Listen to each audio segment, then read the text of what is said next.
batiks and the shoes from Tan Sri Neo in the 1950s. Norman tells me she died in an accident on the way to Johor, on the way to a Chicky game in Johor. Then we have this amazing collection of jewels belonging to Evelyn Lim. It's very interesting because she is the only daughter of an only daughter of an only daughter. So she has inherited a collection of jewels intact. And it's an interesting. It's worth an exhibition in itself because it's a complete set of everything that a bibi would have of that period. A fairly wealthy Nyonya from Riau. They live between Riau and Singapore. Evelyn is not married, and her mother and grandmother passed away, and she is extremely emotionally attached to these objects because they're the only thing. She has no aunts, she has no siblings. They're all that her family has. And that's Evelyn as a young girl. She was too shy to be photographed. I wanted to include photographs of the current owners to bring, the present back, bring the objects back to the present. I persuaded her to include a picture of herself with the grandmother here. Then we also have Mrs. Kuponio's necklace. I think the amazing thing is this necklace was probably only ever worn once,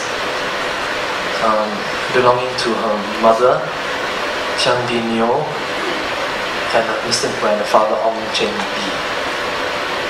They were also married in the 1930s, and this is her as a young bride in the family house.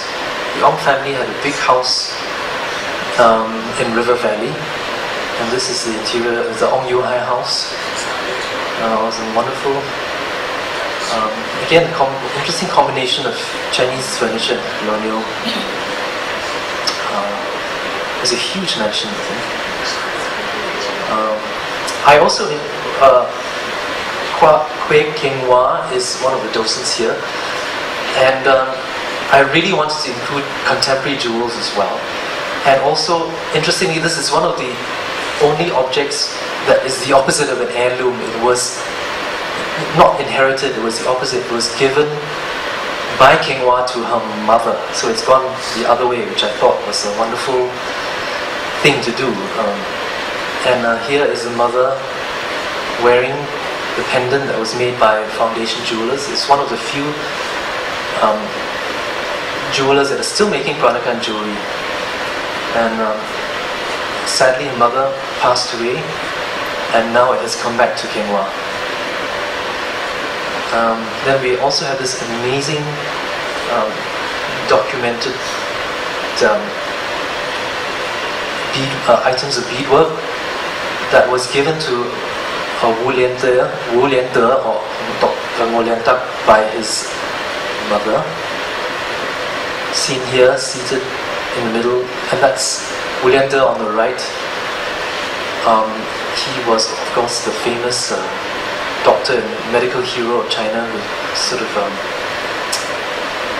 I think, solved all these epidemics. There's a lot of history, sorry, I can't exactly recall right now. And of course, again, another interesting sort of, in handicrafts, I mean, we don't only have beadwork and embroidery, we also have crochet and this wonderful little coatee, a baby's little coat from the 1920s, belonging to Tan Ping Lui, who was one of the pioneer docents of Friends from Friends Museum. That's her as a little girl.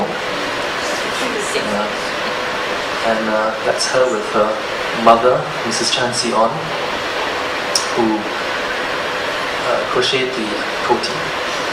And they lived in a house in Orange Grove Road. Then we have these sports trophies that belonging to Chia King Tai, who was a pioneer in sort of music and sports in the early 20th century for the Straits Chinese community. This is him standing at the back on the right.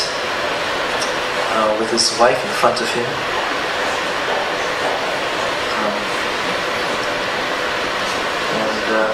That's the tennis court in their family house near Devonshire Road. And this is the front hall. You can see there's a little cabinet at the back where they kept all the trophies. And then I have these group of objects belonging. Interestingly, these lacquer baskets were all made in Eng Chun, also, which is where Tan Jiak Kim and my family came from. And that belonging to the family of Yeo Ai Lin, who was also one of the early, possibly the first Chinese batik shop owners in Singapore in Arab Street. That's her seated in the middle with the glasses in the 1960s, I suppose. That is her. She came from Semarang, I think, and that's her as a young woman, businesswoman in Singapore. She made a lot of money also in property transactions and with a batik shop. Her granddaughter Karen Goh inherited all these things. Now I'm showing you this interesting picture. Okay, I end with this picture because Karen Goh, who is the granddaughter of this lady,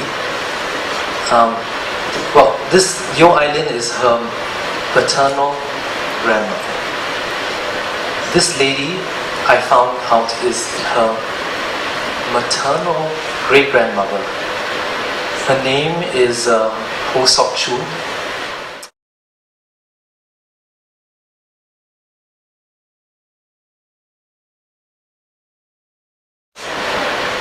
She was known as Mrs. Wee Siang Tat, the granddaughter of Wee Bin, the owners of the Wee House, the Baba House, the Wee Bin family that used to own the Baba House, which is another project I'm doing. She inherited half his money, which explains the size of her krosang, which, as you can see, her name was Ho Sok Chu, so you can see HSC. She has this monogram krosang. There are very interesting stories about her, which I'm not able to get into, but you will have to wait for the opening of the Baba House for that. So, thank you.